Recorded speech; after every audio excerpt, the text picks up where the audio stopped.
दादाजी, आपने उस रास्ते पर क्या देखा था? सुनो, उस रात की बात है। गांव में किसी का ब्याह था। मैं भी अपने दोस्तों के साथ बारात देखने गया था।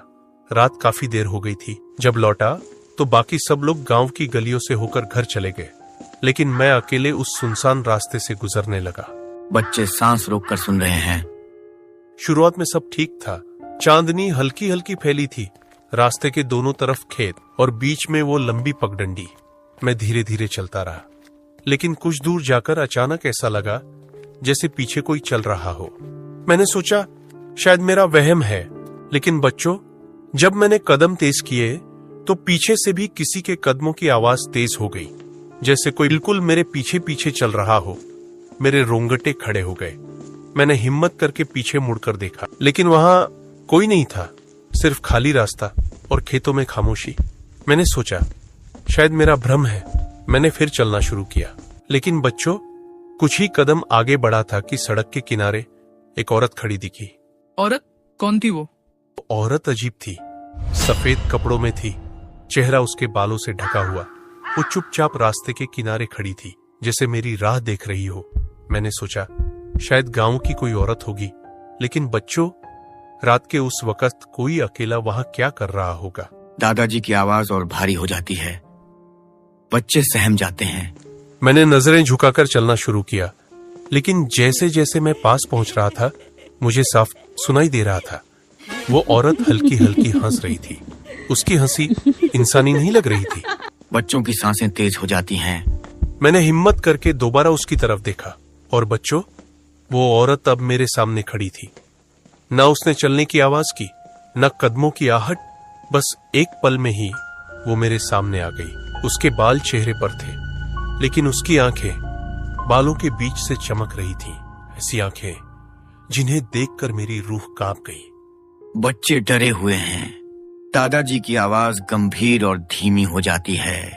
बच्चों, वही रात थी जब मैंने पहली बार उस सेन भूतिया रास्ते की असली सच्चाई देखी। बच्चों, वो औरत अब मेरे बिल्कुल सामने थी। उसका चेहरा बालों से ढका हुआ था, लेकिन उन बालों के बीच से उसकी आंखें चमक रही थीं।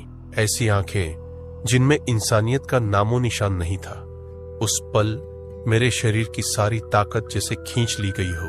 मैं चीखना चाहता था, भागना चाहता था, लेकिन मेरे पैर जमीन में जैसे जकड़ गए थे।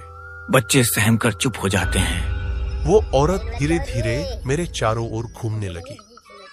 उसके पांव जमीन को छू भी नहीं रहे थे, मानो वो हवा में तैर रही हो।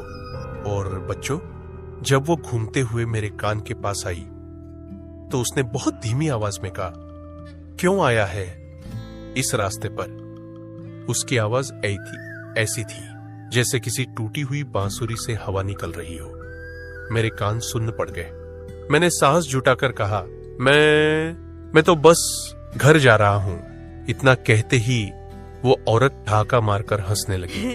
उसकी हंसी सुनसान खेतों में गूंजने लगी। ऐसा लगा जैसे पूरा रास्ता उसी की हंसी से भर गया हो। और फिर उसने अचानक अपना चेहरा उठाया।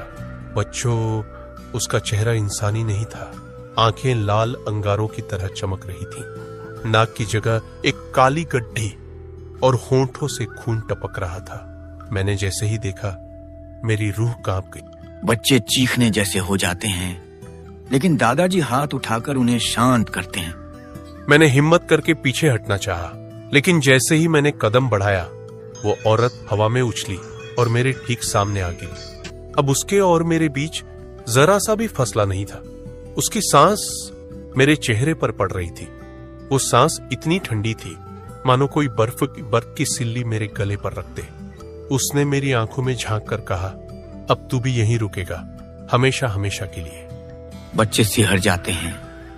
बच्चों, मैं अब सचमुच मरने ही वाला था।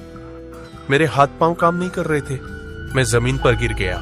उस औरत ने अपने लंबे हड्डियों जैसे हाथ मेरी गर्दन की तरफ बढ़ाए, और तभी